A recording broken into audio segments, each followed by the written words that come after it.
Assalamualaikum warahmatullahi wabarakatuh.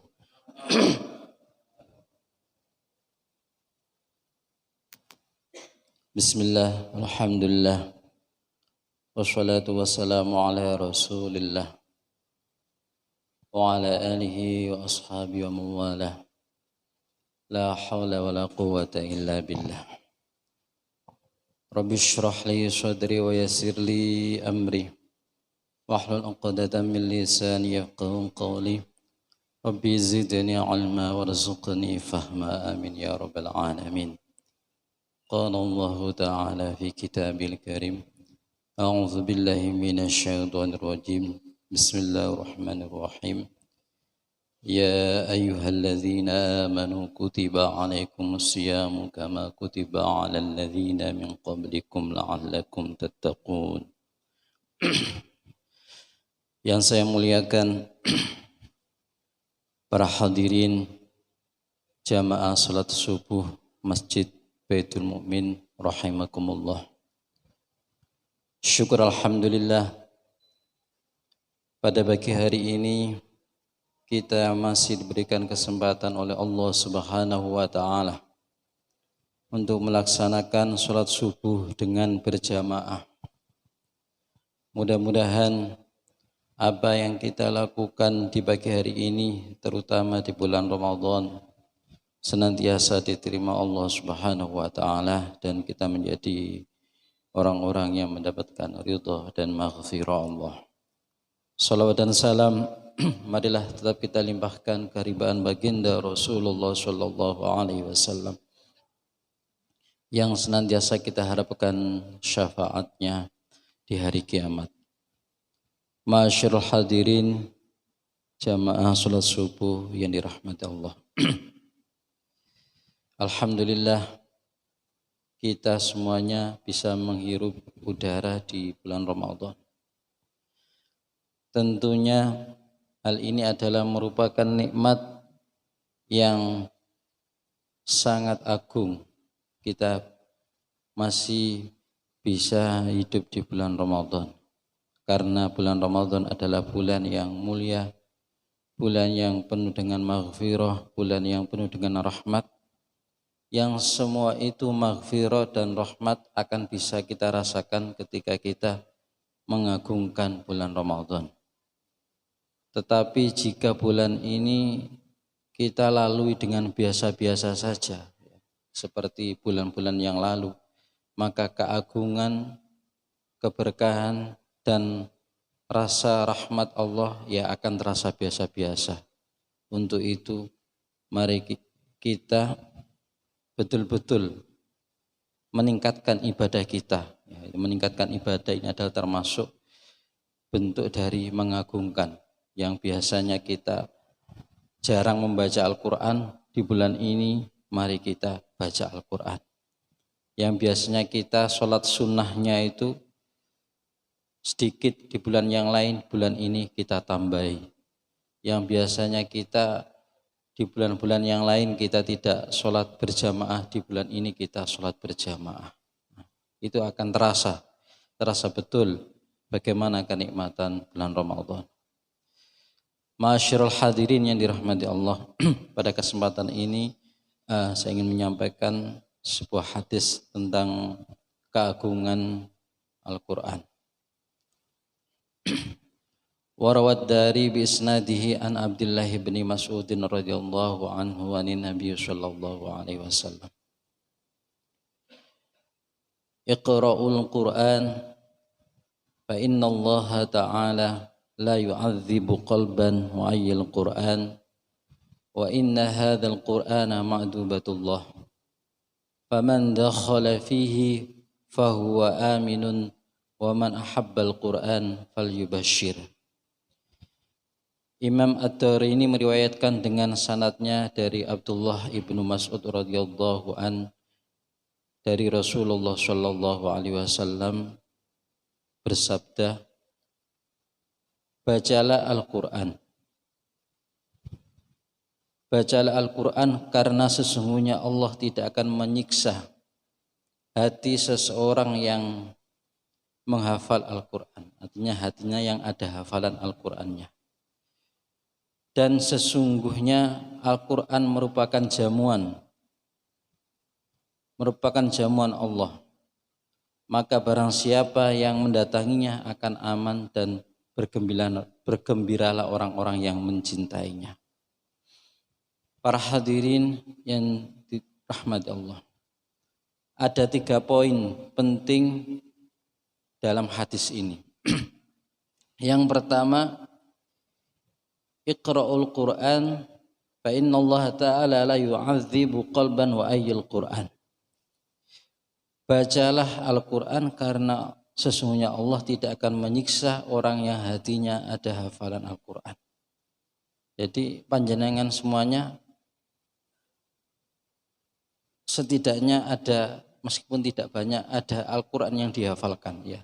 Dalam suatu keterangan itu ketika panjenengan hafal surat Tabarok katakan. Nah, ketika nanti di akhirat panjenengan akan disiksa oleh malaikat, itu surat Tabarok ini mengadu kepada Allah Subhanahu wa taala ya. Sampai di situ keagungan Al-Qur'an. Jadi penting sekali ketika sampean hafal surat An-Nas atau hafal surat yang lain, itu akan melindungi kita dari siksa Allah Subhanahu wa taala. Tapi tentunya bukan hanya dihafal, tetapi juga diamalkan isi kandungannya. Ya, jadi yang namanya di dalam hati ini berarti kan apa ya ajaran yang ada di dalam hafalan itu dilakukan seperti itu. Poin yang kedua yaitu wa inna hadzal Qur'an ma'dubatullah. Sesungguhnya Al-Qur'an adalah hidangan Allah Subhanahu wa taala. Faman dakhala fihi fahuwa aminun. Barang siapa yang mendatangi hidangan Allah, maka dia akan aman. Bayangkan kula lan panjenengan sedaya medayo atau bertamu ke rumah pejabat. Apa yang kita bayangkan? Pasti hidangannya mewah. Bertamu ke rumah raja, pasti hidangannya mewah.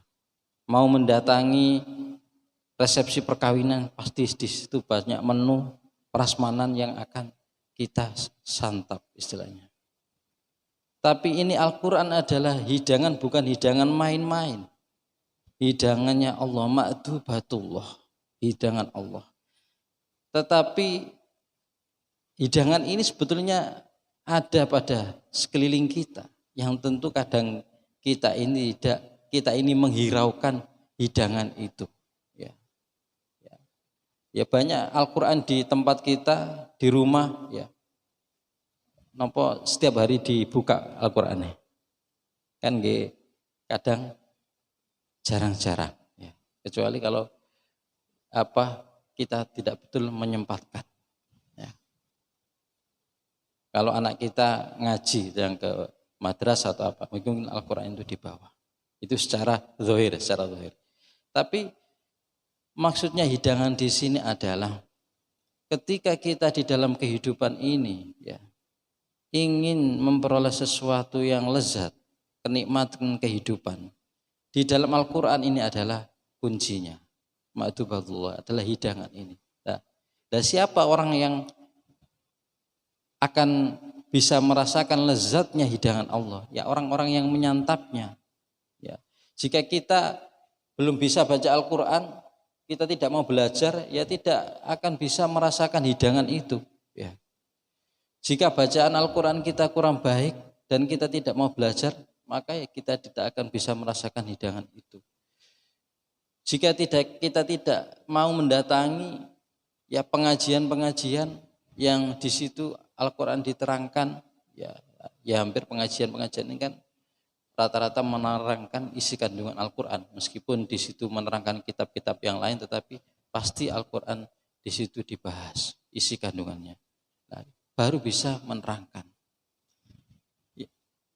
Kalau hidangan yang secara yang sudah kita rasakan bersama, ya bagaimana kemanfaatan Al-Quran. Ya, kita kalau budaya kita ini, kalau ada orang yang meninggal, apa yang dibaca? Pasti Al-Quran. Niatnya apa? Untuk memperoleh berkahnya Al-Quran. Kalau mau ada kegiatan manten, mantu, apa yang dibaca? Al-Quran. Ya. Bagaimana hidangan berkah Al-Quran di bulan Ramadan? Ya. Ada tadarus Al-Quran setelah sholat taraweh. Ya. Orang meskipun tidak tahu ya bagaimana tidak ikut tadarus dan lain-lain, tidak secara langsung mereka ingin mengirimkan jaminan atau ke masjid. Ini adalah merupakan bentuk keterbukaan mereka ingin barokahnya Al-Quran. Ya.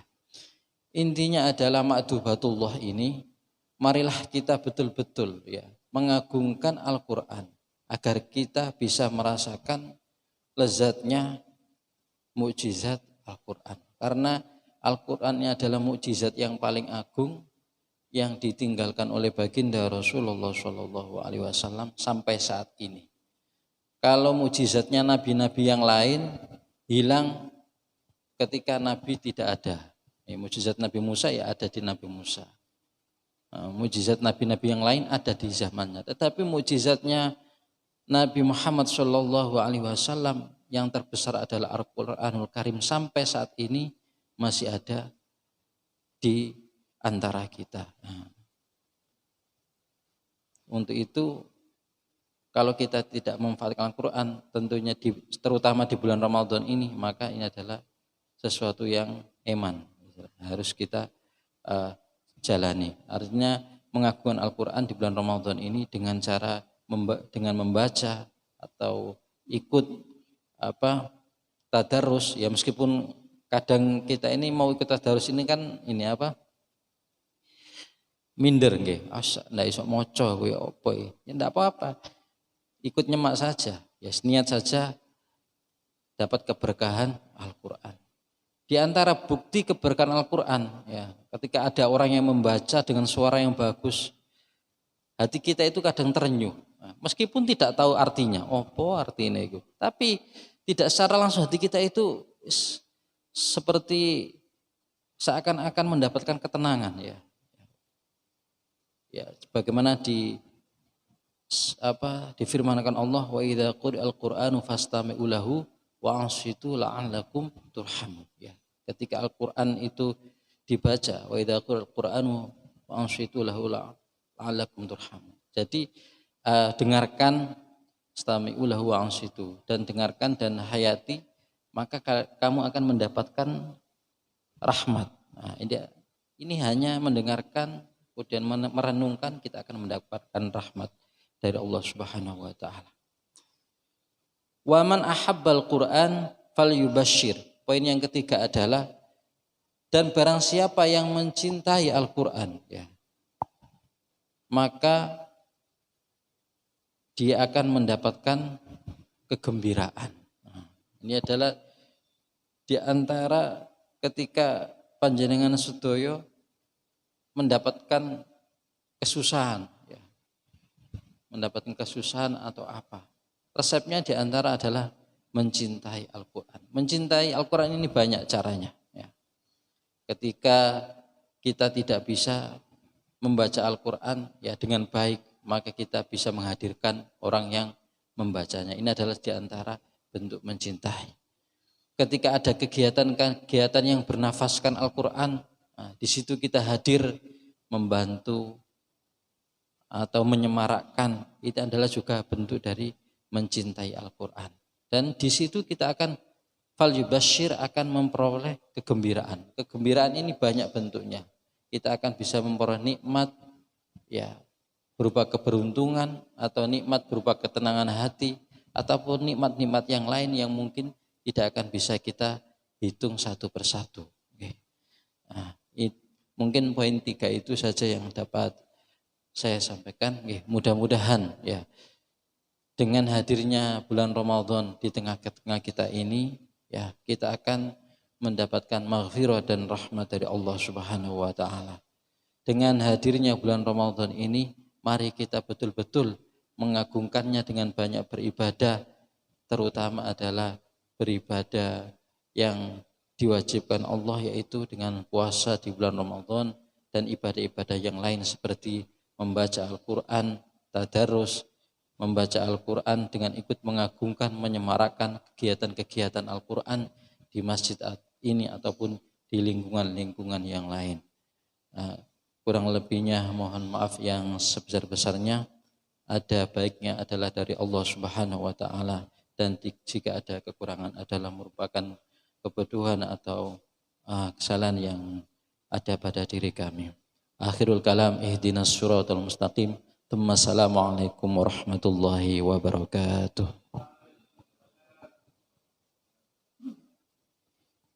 Allahumma sholli